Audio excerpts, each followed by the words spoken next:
ओम श्रीकृष्ण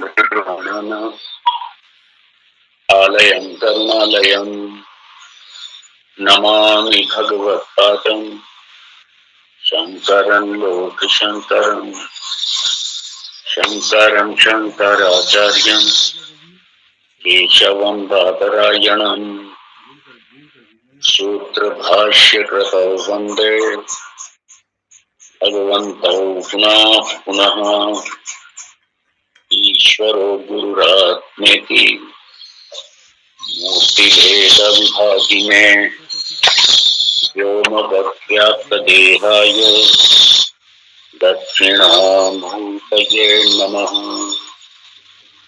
ओम सहना भवतु सहनौ भुनक्तु सह वीर्यं कर्वावहै तेजस्विनावधीतमस्तु मा विद्विषावहै।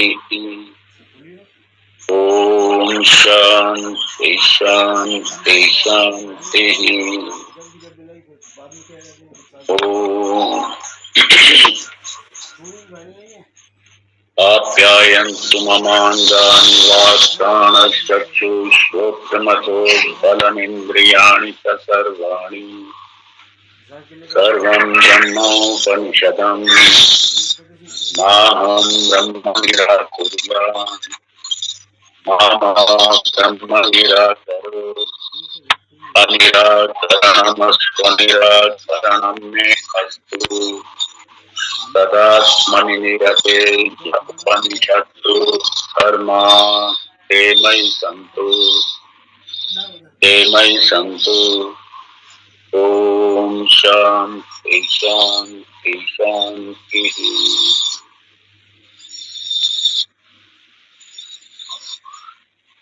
मंत्र पांचवा।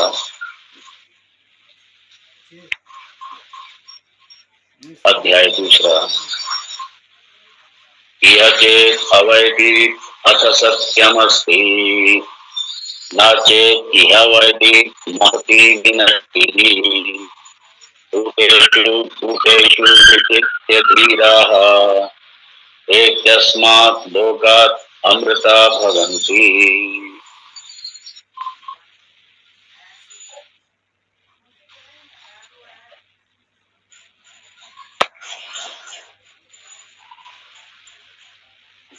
मानव जन्म की दुर्लभता और ब्रह्म विद्या की दुर्लभता और मानव जीवन का उद्देश्य, मानव जीवन का लक्ष्य, मानव जीवन का उद्देश्य,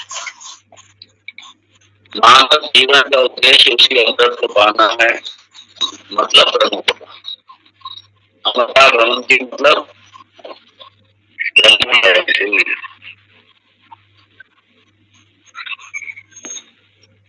इसलिए अमृत मतलब ब्रह्म, अमृत मतलब आत्म। क्या है ना, जो वेदांत में हमें पता है, तो वेदांत नहीं वो कल्पना करते कि अमृत को क्या लेके आते हो, वो अमृत पिला देते हैं।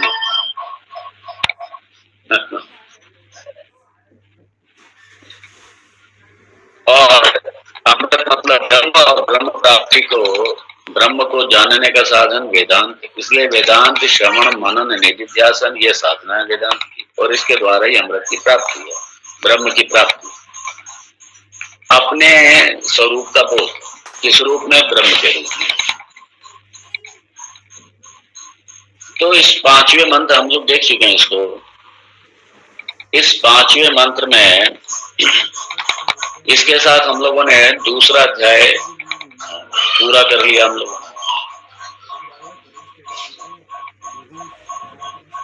और इसलिए उपनिषद ने इस विद्या का फल भी बता दिया। क्या बता दिया? विदेह मुक्ति। अमृता भवंती मतलब विदेह मुक्ति। और ब्रह्म का बड़ा ही सुंदर, बहुत ही सुंदर वर्णन श्रुति भगवती ने पिछले 2 अध्यायों में। और बड़ा स्पष्ट है कि ब्रह्म जो है कोई नोन या अननोन किसी ऑब्जेक्ट के रूप में नहीं है, बल्कि ब्रह्म तो मेरा अपना स्वयं का आपा ही है, इसलिए ऑब्जेक्ट में आता ही नहीं है। नोन अगर कोई कहे तब भी ब्रह्म नहीं है, और अननोन कहे तब भी ब्रह्म नहीं है। अगर कोई अननोन के रूप में कहे तब भी उसने ब्रह्म को नहीं जाना, और नोन के रूप में ज्ञात अज्ञात व्यक्त अव्यक्त दोनों से परे, दोनों का अधिष्ठान रूप से, दोनों का साक्षी रूप से मेरा अपना स्वयं का आपा ही है, मैं ही हूं। और जब हम कहते हैं कि अहम ब्रह्मास्मि, मैं ही ब्रह्म हूं, तो बड़ा स्पष्ट समझना चाहिए कि ये जो हमारा स्थूल सूक्ष्म जो देह है, जो कारण देह है अज्ञान की, इन सारे देहों से अतिरिक्त, इन देहों का अतिरिक्त और देह का अधिष्ठान रूप से, मतलब निर्गुण निराकार और सर्वव्यापी असंग और वो पूर्ण तत्व, वही मैं हूं। इसलिए जब ब्रह्म अहम ब्रह्मास्मि, तो इसमें सारी जो लेयर्स हैं, ये अपनी सारी लेयर से हट करके देखना, अपने आप को शुद्ध चैतन्य के रूप में देखना, निरुपाधिक रूप से शुद्ध चैतन्य के रूप में देखना। और इसका फल क्या है? फल यही है कि अमृत, क्योंकि मैं अमृत ही हूं भाई। मृत्यु के महाकाल हूं, मृत्यु का अधिष्ठान रूप से मृत्यु स्पर्श नहीं कर सकती। अमृत अमृत स्वरूप ही हूं मैं। और क्योंकि हम लोगों ने देखा था कि ब्रह्म विद्या बड़ी गूढ़ता से और बड़े सूक्ष्म रूप से दी गई है। अब सबके ये जरूरी नहीं है कि सबके समझ में आए जाए एकदम से, क्योंकि अधिकारी पात्र के लिए, अधिकारी पात्र के लिए जो जिज्ञासु हैं, विरत हैं, उनके लिए विद्या। लेकिन मान लीजिए कि सबकी स्थिति एक से नहीं है, सबकी बुद्धि एक से नहीं है, अधिकारी भेद से सबके स्तर अलग अलग है। इसलिए कोई उच्च अधिकारी है, कोई मंद अधिकारी है, और कोई मध्यम अधिकारी है। तो ये विद्या जो इस उपनिषद ने जो पिछले 2 अध्याय में दी, ये बड़ी उच्च अधिकारी आप लोगों ने देखा, बहुत शार्ट में, बिल्कुल सूत्र रूप में, एकदम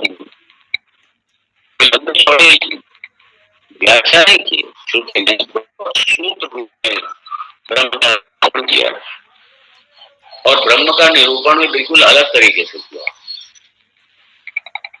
एकदम तरीका ही गलत।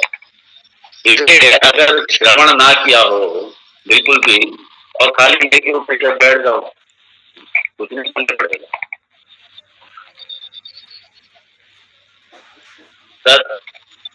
विदितात् अधो अविदितात् अधि, इसमें ये ब्रह्म निरूपण है, आत्म निरूपण है, क्या समझेंगे? शब्द व्यक्त से परे है, क्या समझेंगे? तो इसलिए बड़ी गूढ़ता से और सूक्ष्म तरीके से समझाया यहाँ पे श्रुति भगवती ने। अब चूंकि सबकी स्थिति एक सी नहीं है,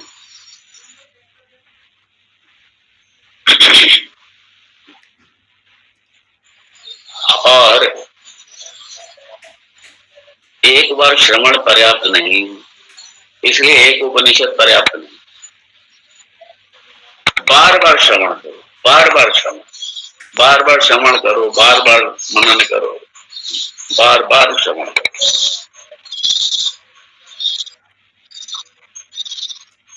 तो स्थूल बुद्धि, मंद बुद्धि और तीक्ष्ण बुद्धि, तीक्ष्ण बुद्धि, तो तीक्ष्ण बुद्धि वालों के लिए ये प्रथम 2 अध्याय हो गए। लेकिन श्रुति भगवती ये चाहती है कि है, देखिए ये जो अपना तीसरा अध्याय है, ये जो तीसरा अध्याय है, ये भगवान शंकराचार्य जी, हम लोग भाष्य से भी देखेंगे इसमें, ये जो संबंध भाष्य है तीसरे अध्याय का, ये बड़ा विस्तार से लिखा भगवान शंकराचार्य जी ने, और उन्होंने बड़ा स्पष्ट किया है कि भाई चूंकि हो सकता है अधिकारी ना हो, अधिकारी भेजता है इसलिए अधिकारी नहीं क्या समझ में आएगा, साधन चतुर्थ संपन्न अधिकारी नहीं है, क्षमा दमा षटक संपत्ति ही नहीं है, तो क्या समझ में। इसलिए जो तीसरे अध्याय में जो आख्यायिका है, इसके लगभग 12 मंत्र हैं, और ये आख्यायिका, इसको आख्यायिका को ये पौराणिक कथा की तरह नहीं समझ लेना इसको, इसमें संदेश छुपे हुए हैं, इस आख्यायिका में संदेश छुपे हुए, और भगवान भाष्यकार इसमें 6 मुख्य संदेश इसी आख्यायिका के माध्यम से देते हैं। और यह आख्यायिका क्यों दी गई? क्षमा दमा षटक संपत्ति ये विकसित हो, क्षमा दमा षटक संपत्ति संपन्न हो हम, एक तो ये भी इसका कारण, और दूसरा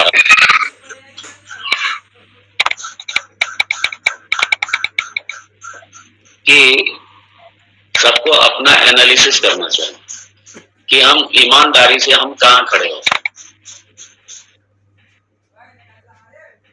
भक्ति कितनी है, मेरे में विवेक कितना, वैराग्य कितना, क्षमा दमा उपरमा तितिक्षा श्रद्धा समाधान, ये मेरे में कितनी है। ये तो एक अपना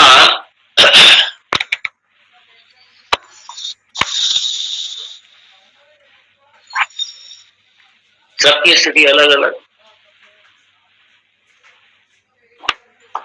इसलिए मंद बुद्धि और स्थूल बुद्धि उनको ध्यान में रख करके श्रुति भगवती ये आख्यायिका प्रस्तुत करती है।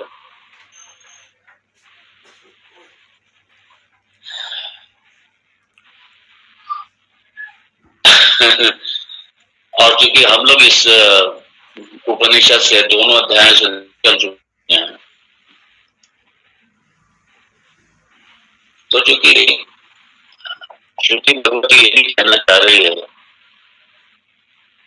यदि अपने वेदांत श्रवण को हम करना चाहते हैं, लेकिन अभी अहंकार और अभिमान से भरे हुए हैं, तो इस आख्यायिका के माध्यम से बड़ा स्पष्ट कर रही है श्रुति कि यदि हम अहंकार से अभिमान से भरे हुए हैं और हम वेदांत श्रवण करना चाहते हैं, वेदांत के साधक होना चाहते हैं, तो पहले अपने अहंकार अभिमान को धोइए, शरणागति होइए ईश्वर के प्रति, गुरु के प्रति, शास्त्र के प्रति शरणागत होइए, और उसके बाद में जाकर के हम वेदांत के अधिकारी बनेंगे। और इतना ही नहीं, जीवन में कर्म का,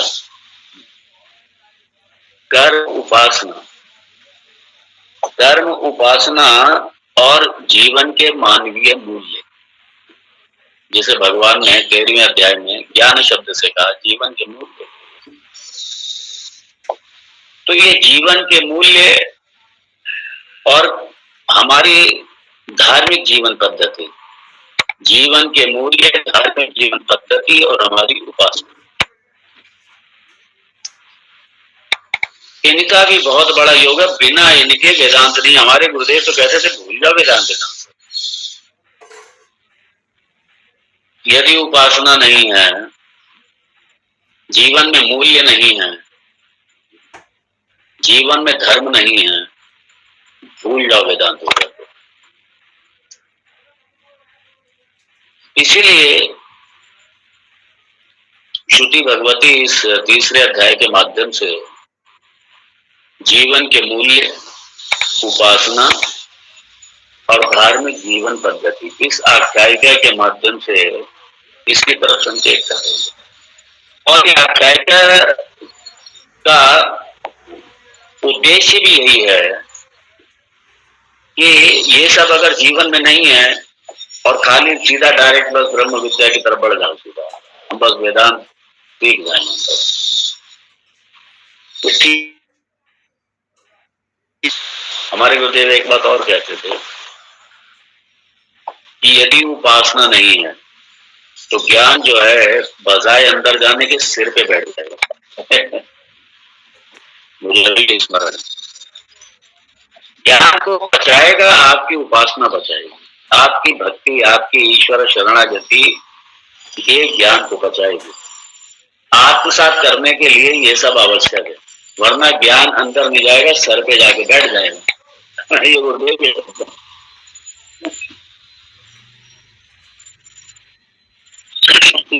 भगवती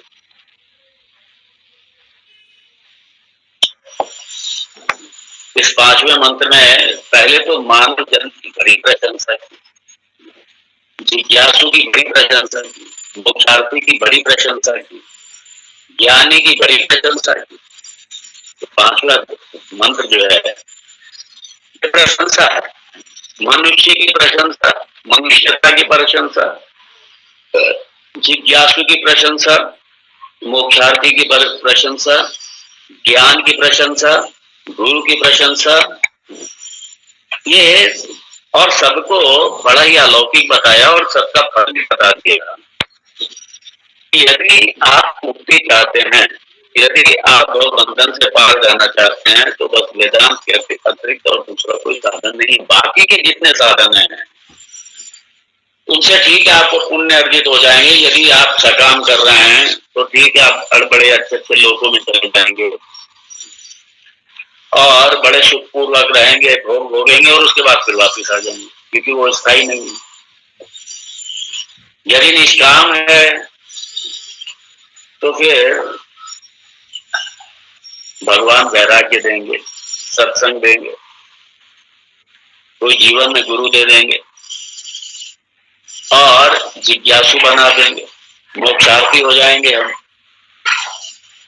और उसके बाद में ये विद्या सीखेंगे। है तो इस विद्या से ही मुक्ति, लेकिन इस विद्या, वही बात यहाँ पे श्रुति भगवती ये जो आख्यायिका दे रही है इसीलिए दे रही है। ये ठीक है कि विद्या से मुक्ति है, ज्ञान है तो कैवल्यम, लेकिन ज्ञान भी, ज्ञान से पहले, प्राप्ति से पहले जरा अधिकारित्व की तरफ बढ़ ले। अधिकारित्व भी अपने में, अधिकारित्व भी विकसित कीजिए, अधिकारित्व भी अपने अंदर होना चाहिए, अधिकारी होना चाहिए। तो इसी चीज को ध्यान में रख करके ही श्रुति भगवती ने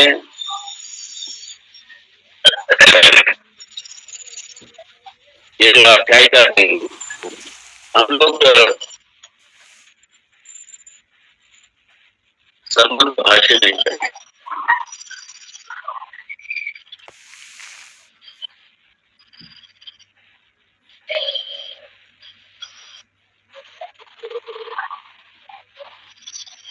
ये जो पहला मंत्र है, ये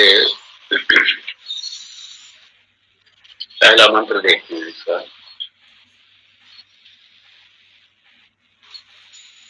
ब्रह्म देवेभ्यो विजिज्ञे तस्य ब्रह्मणः विजये देवा अमह्यन्त। ये पहला मंत्र। अब यहाँ आइए भाष्य में, भगवान भाष्यकार ने इसका बड़ा विस्तृत भाष्य लिखा, बहुत विस्तृत भाष्य लिखा, ये संबंध भाष्य से, और सारा इस भाष्य में भगवान भाष्यकार ने स्पष्ट किया है कि तीसरा, भाई ब्रह्म विद्या तो समाप्त हो गई दूसरे उसमें, लेकिन फिर आख्यायिका क्यों थी, क्या कनेक्शन, क्या आख्यायिका तीसरे अध्याय का दूसरे अध्याय से कनेक्शन क्या है, क्यों थी, इसको स्पष्ट करते हैं अपने भाष्य में।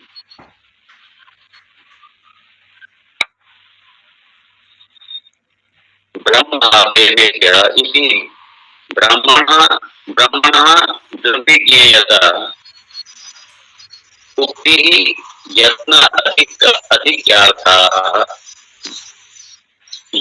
अधिक्यार्थाः ये मुख्य मतलब ब्रह्म प्राप्ति के लिए, ब्रह्म ज्ञान के लिए यत्न अधिक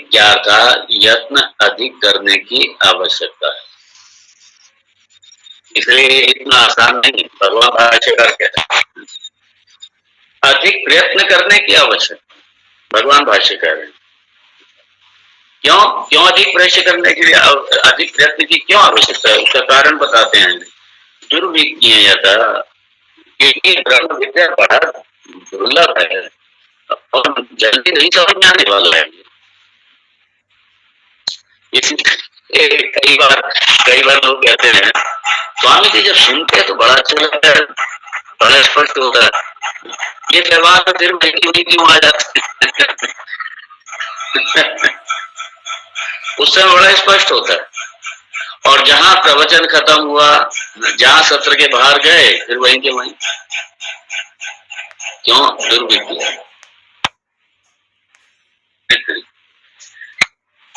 मतलब बहुत आसानी से समझ में आने वाला नहीं।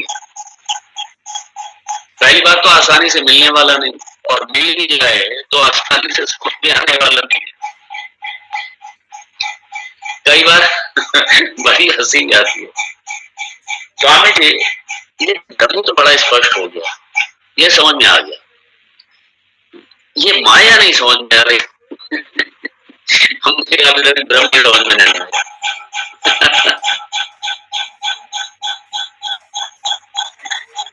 क्या करें, इसको कैसे काटे हैं? ये बार बार देह में आ जाती है बुद्धि, देह आसक्त हो जाते हैं बार बार, इसको कैसे काटे? इसलिए भगवान भाष्यकार ने स्पष्ट कर दिया दुर्विज्ञेयता, इसलिए यत्न अधिक्यार्थाः, इसलिए बहुत अधिक प्रयत्न की आवश्यकता है। कौन कह रहे हैं? भगवान भाष्यकार कह रहे हैं बहुत अधिक। इतना आसानी, जो सबसे सूक्ष्म तत्व है उसको हम सबसे आसानी से जानना चाहते हैं, जो सबसे कठिन है हम बहुत आसानी से जानना चाहते हैं उसको। भगवान कहते हैं भाष्यकार कि ये जो पहला मंत्र है 37 आख्यायिका का क्योंकि आख्यायिका में जब हम लोग आएंगे ना तब समझ में आएगा कि आख्यायिका में क्या है। देव जो है ना मार अभिमान से ग्रस्त। आप लोगों को पता है पुराणों में भरे पड़े देव असुर संग्राम, कभी देव जीतते हैं, कभी असुर जीतते हैं। कभी देव लोग पे असुरों का कब्जा हो जाता है, तो कभी असुर को समाप्त करके, असुर को विनाश करके और देवताओं की विजय होती। तो इसमें इसी तरीके की आख्यायिका है, ये बड़ी फेमस आख्यायिका है वैसे, लेकिन ये पौराणिक और कथाओं के जैसे नहीं है। बड़ा देवताओं को अभिमान, बहुत अभिमान, देवता जीत गए, सब कह रहे हो मेरी वजह से जीता। आज तो हो रहा है, मानव के जीवन में भी यही हो रहा है। ये देव असुर संग्राम कहीं बाहर नहीं है, हमारे भीतर ही है। ये हमारे मन में ही चलता रहता है, ये मन में ही हमारे देव असुर संग्राम चलता रहता है।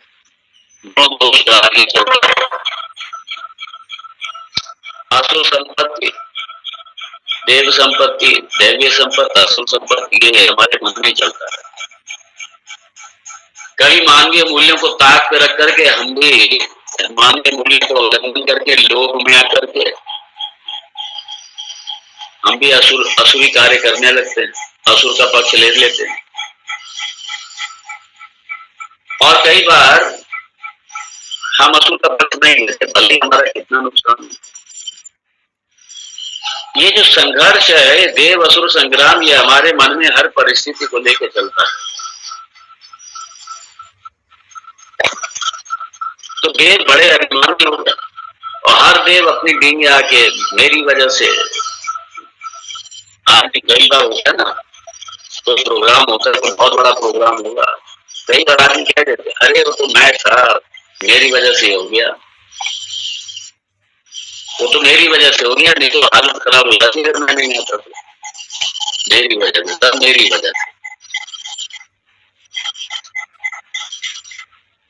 ये जो सामान्य जीवन में अभी अभिमान है और हम वेदांत के जिज्ञासु होना चाहते हैं, हम ब्रह्म को जानना चाहते हैं, और अभी तो हमने जो हमारी लौकिक जो ऐश्वर्य है, जो हमारी लौकिक उपलब्धियां हैं, या जो हमारी लौकिक हमारी संपत्ति है, धन है, बल है, ज्ञान है, पद है, प्रतिष्ठा है, यश है, वैभव है, ये सारी चीजें और इन सबका अभिमान, फिर संतान उसका अभिमान, परिवार उसका अभिमान, कुल का अभिमान, सारा अभिमान से भरे पड़े, अभिमान से घमंड से भरे पड़े पूरी तरीके। श्रुति भगवती कहती है अगर ये सब जीवन में है तो भूल जाओ ब्रह्म को। अभिमान इन सब के होते हुए ब्रह्म को जान नहीं सकते।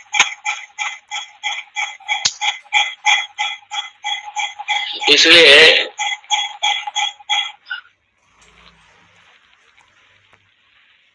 काम क्रोध लोभ, भगवान भी कहते हैं ना गीता में, तीनों को जीतो भाई पहले, तीनों को जीतो।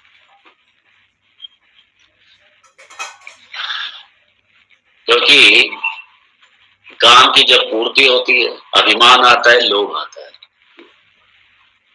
और काम की जब पूर्ति नहीं होती तो क्रोध आता है। ये काम का ही रूप है, ये क्रोध भी और लोभ भी, अभिमान भी, ये सब काम के ही। तो श्रुति भगवती तीसरी है, इस तीसरे अध्याय की जो आख्यायिका है उसके पीछे मुख्य उद्देश्य यही है कि देव असुर संग्राम में देव विजयी हो गया और देव घमंड से भरे पड़े, अभिमान से भरे पड़े, मेरी वजह से जीत है, मेरी वजह से जीत।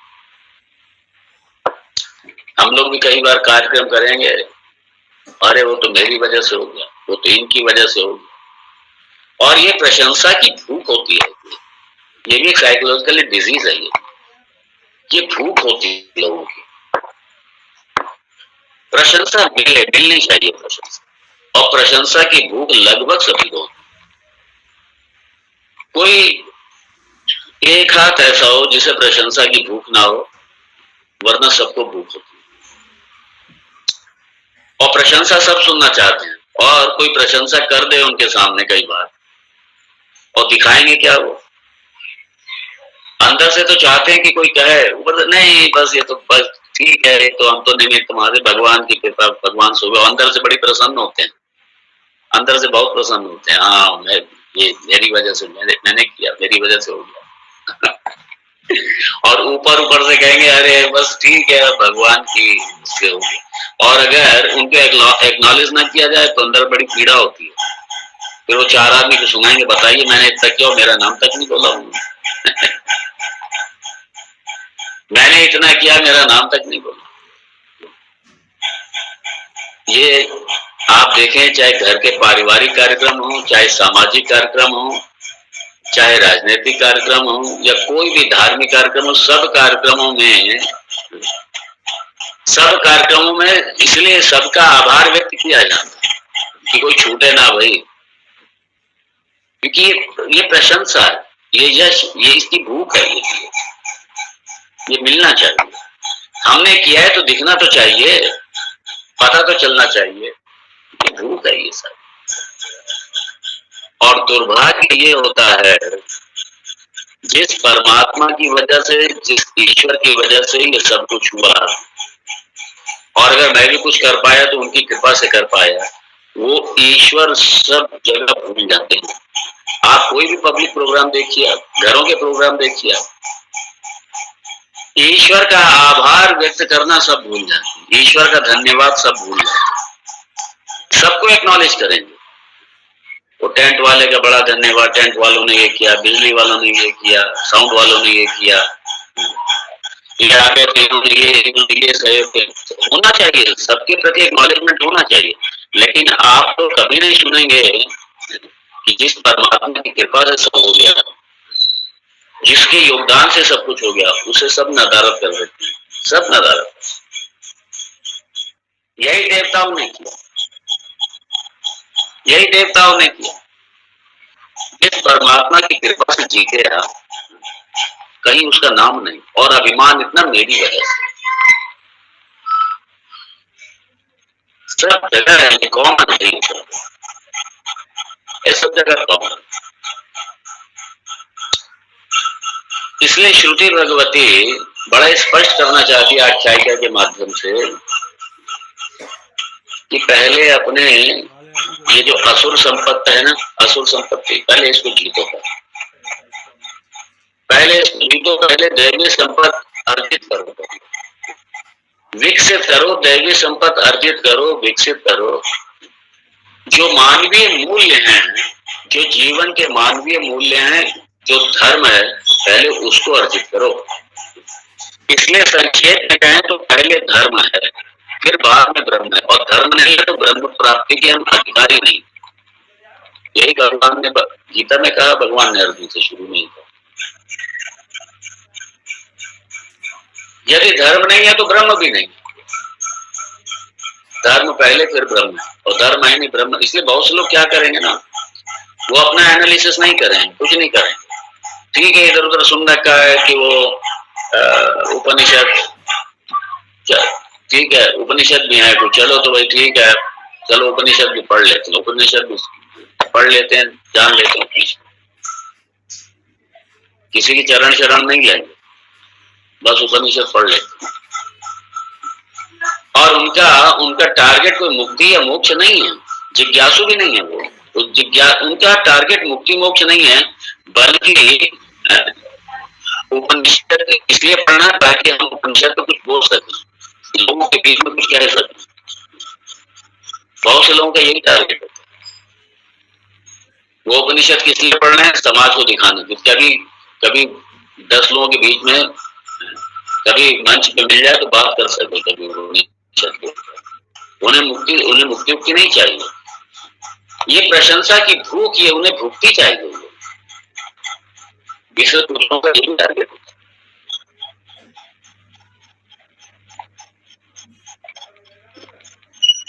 तो यहाँ पे इस आख्यायिका के माध्यम से, और इसलिए जो कहा ना कि साधन चतुष्टय संपत्ति, इसलिए वेदांत में प्रवेश करने से पहले यही है। और अगर ये नहीं है तो साथ में अर्जित करना चाहिए, अपना अवलोकन करे और अर्जित करना चाहिए, क्योंकि बिना इसके ज्ञान फलित ही नहीं होगा। और दुर्विज्ञ क्यों कहा दुर्विज्ञ? देखिए बड़ी सुलभ है। यदि साधन चतुष्टय संपन्न अधिकारी है तो उसके लिए आसान है, क्योंकि यदि विरक्त है, वैराग्य है और ईश्वर के प्रति तड़प है, उसके लिए तो आसान है ही, वरना मुश्किल है, दुर्विज्ञ। और यदि जिस तरीके से देव अभिमान के नशे में चूर, बिल्कुल घमंड के नशे में चूर, ऐसा यदि कोई अभिमान है तो फिर तो हम यार ब्रह्म विद्या प्राप्ति के अधिकारी नहीं है, हम प्रवेश नहीं कर सकते, ब्रह्म को जानने का अधिकारी नहीं है। यही आख्यायिका के माध्यम से स्पष्ट किया।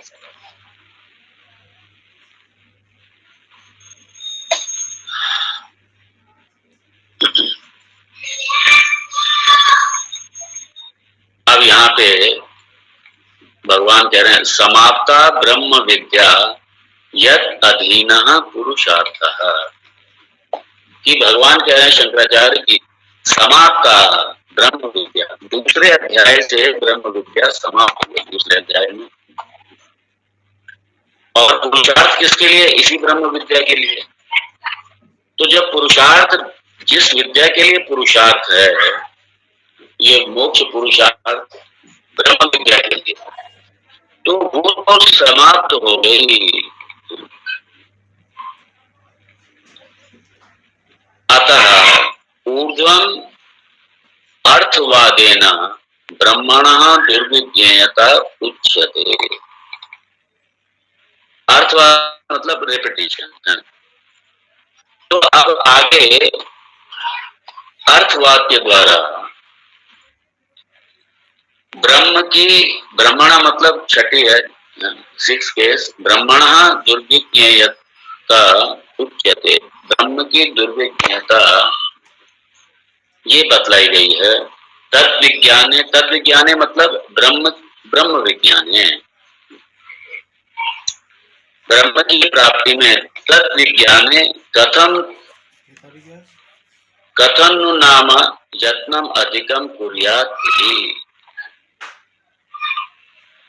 मतलब यहाँ भगवान भाष्यकार कह रहे हैं यत्नम अधिकम कुर्यात्, मनुष्य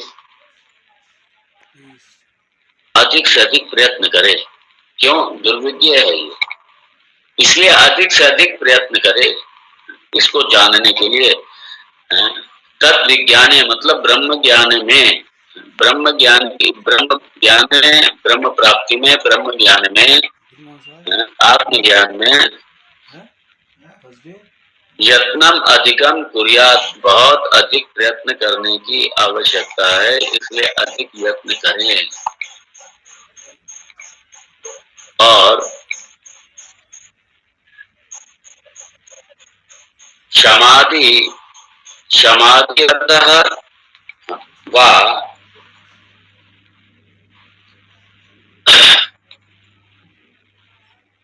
आत्माया अभिमान साधनात्, अभिमान साधनात्।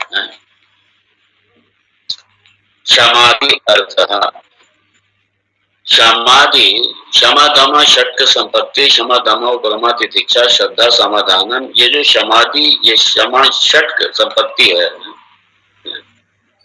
इसकी प्राप्ति के लिए और अभिमान, अभिमान साधना, और ये जो अभिमान, अभिमान का नाश करने के लिए ये जो अगला अध्याय, ये तीसरा अध्याय है।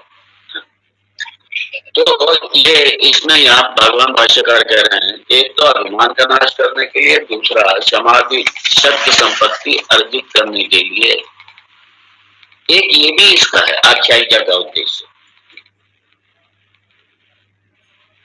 समाधि व ब्रह्म विद्या साधनम विधिक्षितम तत् अर्थ अयम अर्थवाद नायः। अब चूंकि समाधि षट् संपत्ति ब्रह्म विद्या साधनम, समाधि व ब्रह्म विद्या साधनम, तो विधिक्षितम, क्योंकि समाधि को ब्रह्म विद्या प्राप्ति का साधन, देखिए इसलिए ज्ञानादेव तो कैवल्यम, ये तो ठीक है, लेकिन ज्ञान से पहले, ज्ञान तो बाद में आएगा, पहले समाधि षट् संपत्ति तो पहले आधिकारिकत्व, तो उसके बाद में ज्ञान आएगा, और यही नहीं है तो ज्ञान कहां से आएगा। इसलिए भगवान भाष्यकार कह रहे हैं कि जो समाधि षट् संपत्ति है या साधन चतुष्टय संपत्ति, ब्रह्म विद्या साधनम, ये ब्रह्म विद्या का साधन है, ब्रह्म विद्या की प्राप्ति का साधन है। और इसीलिए अयम अर्थवादाम नायः, मतलब इसीलिए यहाँ रेपिटेशन है।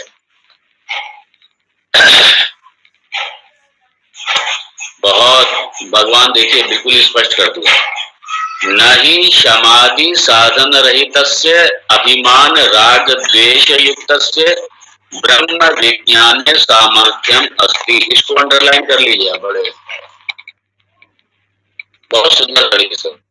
नहीं, वो भगवान भाष्यकार कह रहे हैं यदि समाधि षट् संपत्ति नहीं है, यदि समाधि षट् संपत्ति नहीं है और अभिमान से भरा हुआ है मन, राग द्वेष से भरा हुआ है, अभिमान से भरा है, राग द्वेष से भरा हुआ है पूरी तरीके से, तो ब्रह्म विज्ञान सामर्थ्यम न अस्ति, तो ब्रह्म विज्ञान में सामर्थ्य कभी नहीं आ सकता। मतलब ब्रह्म विद्या प्राप्ति के लायक ही नहीं है, उसका अधिकार ही नहीं है। कौन कह रहे हैं? भाष्यकार कह रहे हैं, नहीं समाधि साधन रहित अभिमान राग द्वेष युक्त ब्रह्म विज्ञाने सामर्थ्यम अस्ति।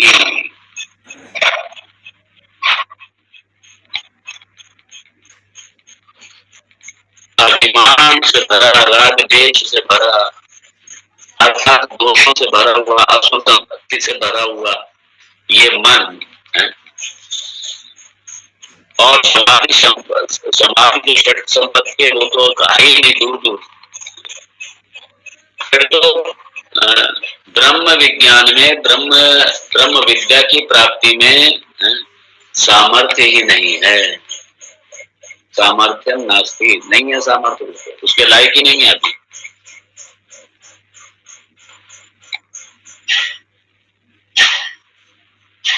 क्योंकि अब उसका कारण बताएं, व्यावृत्त बाह्य मिथ्या प्रत्यय ब्रह्मण।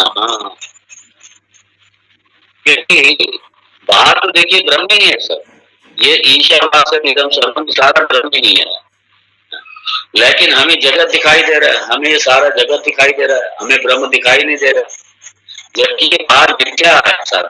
तो ये बाहर हम ये कैसे समझेंगे कि ब्रह्म भी है? ये सारा जगत मिथ्या दिखाई दे रहा, सारा मिथ्या है। अगर हमारे में अधिकारित्व भी नहीं है, सब हम अधिकारी क्या समझेंगे? हम नहीं समझ सकते, क्योंकि जब जगत का बात होगा, अपवाद होगा, बात होगा, क्योंकि सबके ज्ञान से ही मिथ्या का बात हो जाता है। ब्रह्म के ज्ञान से ही जगत का बात होगा ना, मिथ्या का बात होगा। ये जगत कब जाएगा?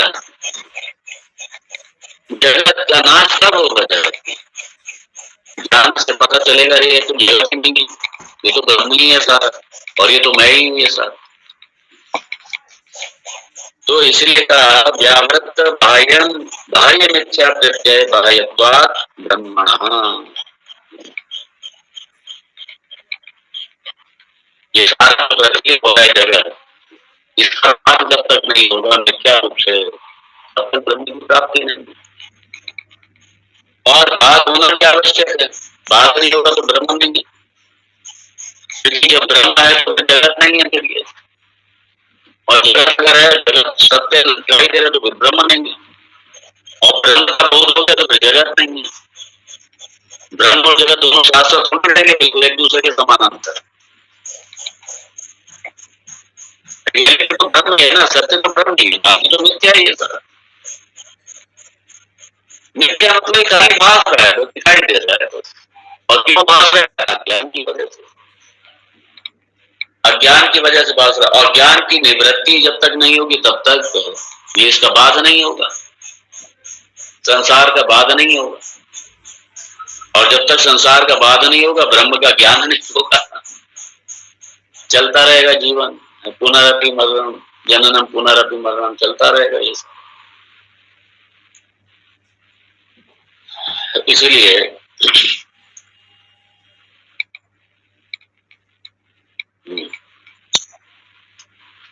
यस्मात् अज्ञादीनां जय अभिमानम शातयति। जय अभिमान किसको? अग्नि आदि देवता थे ना, अग्नि वायु इंद्र सारे देवता, बड़ा अभिमान, विजय का अभिमान। तो इसलिए ये जो आख्यायिका है, इस आख्यायिका के द्वारा श्रुति भगवती नाश करेगी किसका? अभिमान का। किसके अभिमान का? देवताओं के अभिमान का नाश करेगी। और यहाँ बड़ा स्पष्ट, बहुत सुंदर, तथा च ब्रह्म विज्ञानम दर्शयति अभिमान उपशमे। इसको अंडरलाइन कर लीजिए, इसलिए बड़ा स्पष्ट कर दिया, अभिमान के शांत होने तभी ब्रह्म ज्ञान की प्राप्ति संभव है। ब्रह्म ज्ञान की प्राप्ति बतलाई गई है अभिमान के नाश होने पर। और जब तक अभिमान है तो ये ब्रह्म ज्ञान की प्राप्ति नहीं हो सकती। इसलिए बड़ा स्पष्ट किया, ततः च ब्रह्म विज्ञानम दर्शयति अभिमान उपशमे। अभिमान के शांत होने पर ही ये ब्रह्म विद्या सुलभ होगी, ब्रह्म विद्या ब्रह्म ज्ञान की प्राप्ति होगी। जब अभिमान का नाश होगा।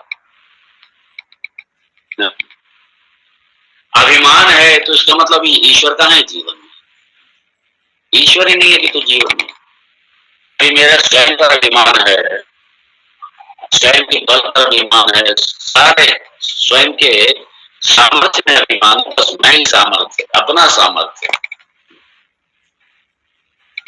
बहुत दूर, कोई मतलब ही नहीं। अभी ईश्वर ही नहीं है जीवन में। सीधी सी बात है, यदि अपने किसी पर अभिमान है तो इसका मतलब भक्ति नहीं है अपने जीवन में, ईश्वर नहीं है जीवन। और इसलिए यहाँ बड़ा स्पष्ट, ब्रह्म विज्ञान दर्शयति अभिमान उपशमे। ब्रह्म विज्ञान तभी प्राप्त होगा जब अभिमान शांत होगा, अभिमान जाएगा।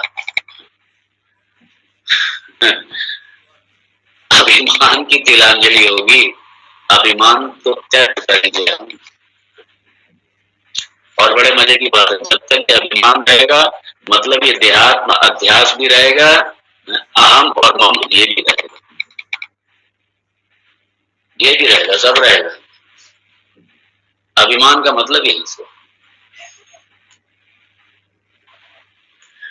मम और अहम पर अभिमान। मैंने ये किया, मैंने वो किया, मैं ये मैं वो, मेरा ये मेरा, पहले तो मैं मेरा मेरा मेरा मेरा, इसी के उधेड़ मन में बसने लगे, इसी अभिमान में जीवन निकल जाता है। मतलब ईश्वर ही नहीं है जीवन। जब ईश्वर ही नहीं है जीवन में तो क्या ब्रह्म ब्रह्म विद्या क्या है? ब्रह्म विद्या नथिंग। इसलिए बहुत से लोग मैंने देखा ईश्वर को नहीं मानते, ईश्वर को नहीं मान रहे, पूजा उपासना भी नहीं करेंगे और ईश्वर को मानते भी नहीं, और डायरेक्ट वेदांत सीख भी रहे हैं, वेदांत भी सीख रहे हैं। ये पूरा, ये तो विरोधाभास है सीधा। अगर जीवन में ईश्वर नहीं है, भक्ति नहीं, इसलिए श्रद्धा भक्ति ध्यान योगा अवय ही कैवल्योपनिषद शुरुआत वहीं से होती है। इसलिए श्रद्धा भक्ति नहीं है, ईश्वर ही नहीं है जीवन में यार, तो क्यों वेदांत सीख रहे? मैं तो साफ कहता हूँ, क्यों सीखना है?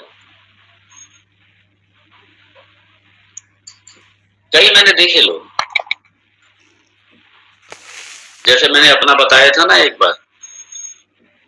बार मेरे सज्जन आए मेरे पास, मेरा मंदिर देखा, पूजा देखी, बड़े आश्चर्य मुझे, मतलब जैसे मैंने कोई बहुत बड़ा अपराध कर दिया। कहने अरे आप भी पूजा करते हैं, आप भी भगवान की पूजा कर रहे हैं। मैंने दिल में सोचा अगर बड़ा क्या करें, बोले आप भी पूजा करते हैं भगवान, और यहाँ देखिए भगवान क्या कह रहे हैं।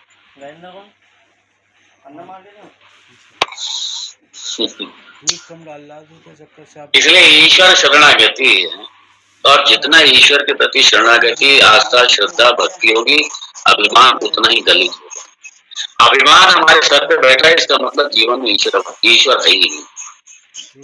और यदि जीवन में ईश्वर नहीं है तो फिर ये ब्रह्म ज्ञान भी नहीं, फिर वो मैंने कहा ना एकेडमिक स्टडी हो जाती है। बस कॉलेज में जैसे हमने ये पढ़ लिया वो पढ़ लिया, इतने विषय पढ़ लिया, तो हमने सीधे वेदांत पढ़ लिया, वेदांत बस यही रह जाता है। बस वेदांत सीख लिया हमने, वेदांत सीख रहे हैं। कॉलेज में मैंने देखा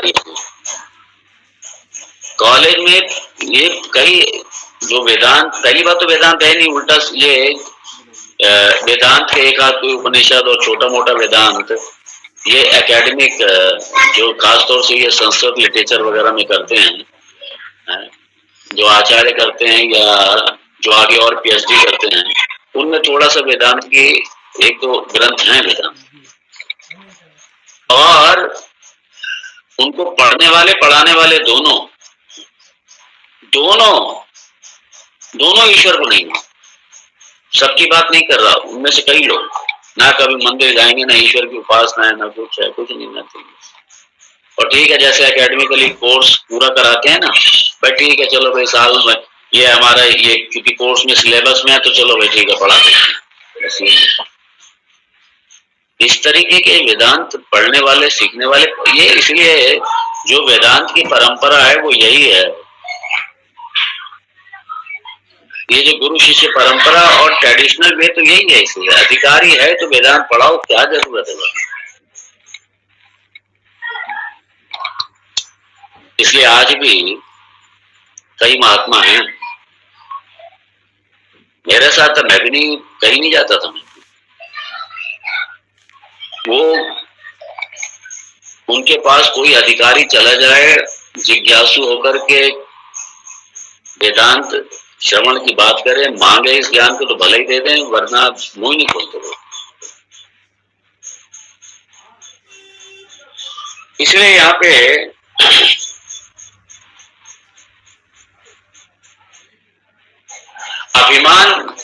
अभिमान होने का मतलब है कि ईश्वर जिस अनुपात में अभिमान है उस अनुपात में ईश्वर है।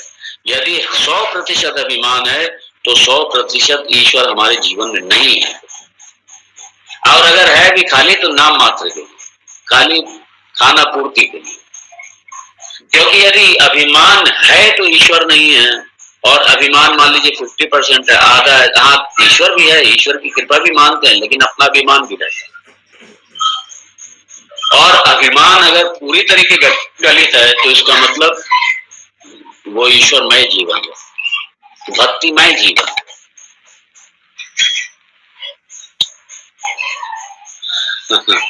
इसलिए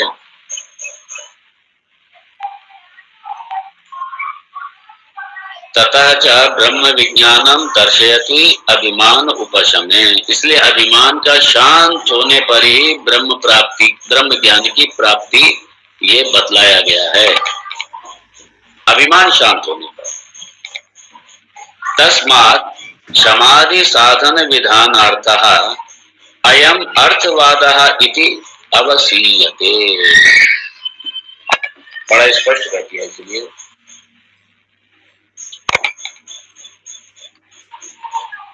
तस्मात् समाधि साधन विधानार्थः, ये जो आख्यायिका है ये किसके लिए?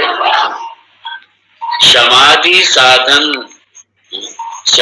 साधन का विधान मतलब बिना समाधि षट्क संपत्ति के वेदांत असंभव है। सीधी सी बात है, वेदांत असंभव बिना समाधि षट्क संपत्ति। और इसलिए साथ कह दिया कि समाधि साधन विधानार्थः अयम अर्थवादः इति अवसीयते। समाधि साधन, समाधि षट्क संपत्ति, ये जो साधन है समाधि षट्क संपत्ति, इसका विधान करने के लिए आख्यायिका है।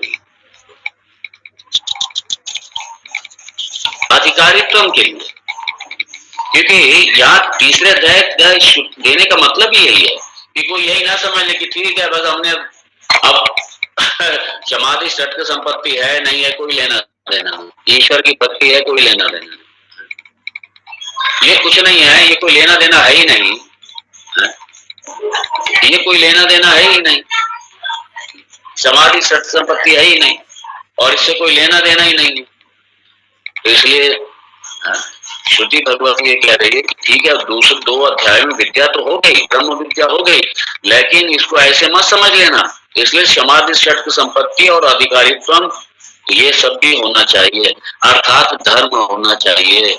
इसमें क्या है, पहले ब्रह्म का निरूपण कर दिया, अब धर्म का निरूपण, अब धर्म का निरूपण। पहले ब्रह्म का निरूपण, अब धर्म का निरूपण। बिना धर्म के ब्रह्म नहीं है, सिंपल। अगर धर्म नहीं है जीवन में तो ब्रह्म भी नहीं है।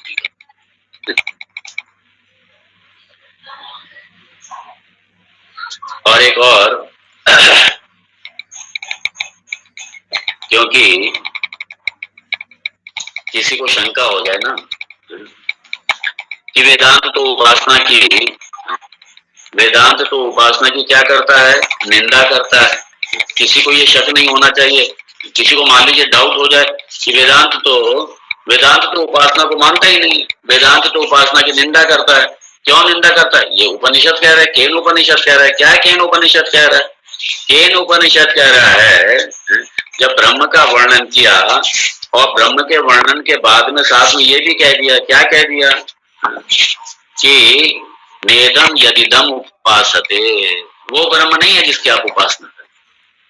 तो लोग इसको गलत अर्थ में ना ले लें। श्रुति भगवती कह रही है कि लोग इसको, भगवान शंकराचार्य स्पष्ट कर रहे हैं कि लोग इसको कहीं गलत अर्थ में ना ले रहे कि वेदांत तो सगुण ब्रह्म ईश्वर की उपासना की निंदा करती है, अर्थात मानता ही नहीं है वेदांत तो लोग इसका गलत अर्थ ना ले लें। इसलिए भगवान भाष्यकार इसको स्पष्ट करें कि जब ब्रह्म विद्या भले ही पूरी हो गई दूसरे अध्याय के प्रथम 2 अध्याय में, लेकिन तीसरी अध्याय की आरंभ इसीलिए किया गया है कि लोगों को ये शंका ना हो जाए कि वेदांत तो सगुण ब्रह्म ईश्वर की उपासना को नहीं मानता। किसी को ये इस तरीके का कोई गलत ख्याल ना पैदा हो जाए, उनके मन में गलत धारणा ना पैदा हो जाए। तो उस धारणा की निवृत्ति के लिए भगवान भाष्यकार कह रहे हैं कि सगुण उपासनार्थः वा उपोदितत्वात्, ये भी है वा मतलब अथवा, उपोदित्वात्, ये विधान करना किसका? सगुण उपासनार्थः, सगुण ब्रह्म का विषय उपासना, सगुण ब्रह्म की उपासना का भी विधान करने के लिए ये तीसरा अध्याय इसके लिए भी है। ये मत समझ, इसलिए नेदम यदिदम उपासते तो इसका आप ये कोई निष्कर्ष निकाले कि श्रुति भगवती तो वेदांत जो है ना, ये तो बस ये पूजा उपासना की तो निंदा करते हैं, तो मानता ही नहीं है। नहीं, इसलिए भगवान भाष्यकार कह रहे सगुण उपासनार्थ, सगुण उपासना के विधान के लिए, सगुण उपासना के सगुण ब्रह्म उपासना की ये पूजा पद्धति के विधान के लिए भी ये तीसरा अध्याय हो सकता है। हाँ, इसलिए और यहाँ पे आगे क्या भी दिया, नेदम यदिदम उपासते इति उपास्यत्वं ब्रह्मणः उपोदितम् अपोदितत्वात् अनुपास्यत्वे प्राप्ते तस्य एव ब्रह्मण सगुणत्वेन अधिदैवम अध्यात्मं च उपासनं विधाव्यम् इति एवं अर्थो वा। इसको स्पष्ट कर दिया, क्योंकि पहले कह दिया ना नेदम यदिदम उपासते, क्योंकि उस समय, लेकिन वहां पे ये देखिए कॉन्टेक्स्ट अलग है। वहां पे क्योंकि शुद्ध ब्रह्म का निरूपण था, इसलिए उपास्य वहां पे ये आख्यायिका में जो द्वितीय अध्याय में था नेदम यदिदम उपासते, क्योंकि उसमें ब्रह्म का निरूपण किया गया था। ब्रह्म के निरूपण में कोई ये ना समझ ले कि जो उपास्य का हमारा जो सगुण ब्रह्म है, जो हमारा इष्ट है, यही ब्रह्म है। इसलिए वहां पे उससे भेद करने के लिए वहां पे किया था। और यहाँ पे तीसरी अध्याय का इसलिए शुरू कर रहे हैं कोई ये ना समझे कि अरे मतलब ये तो सगुण ब्रह्म की तो बिल्कुल निंदा की गई है, वो तो मानना ही नहीं। ना ना ना ना, उससे किसी के मन में ये नहीं आ जाए। इसीलिए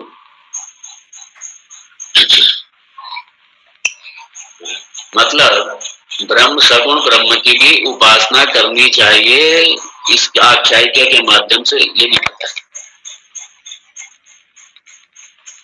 क्योंकि जब ब्रह्म का निरूपण करेंगे तो शुद्ध ब्रह्म का निरूपण होगा, उसमें उपास्य देव तो ब्रह्म है नहीं, क्योंकि वो सगुण उसमें आ गया, साकार में आ गया, वो देश काल वस्तु से परिचिन्न हो गया, लिमिटेड हो गया, तो इसलिए वो उस ब्रह्म की थोड़ी है, वो शुद्ध ब्रह्म नहीं।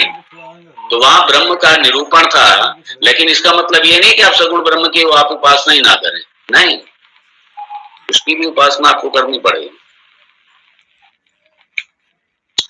चलिए यहाँ पे मैं विराम दूंगा।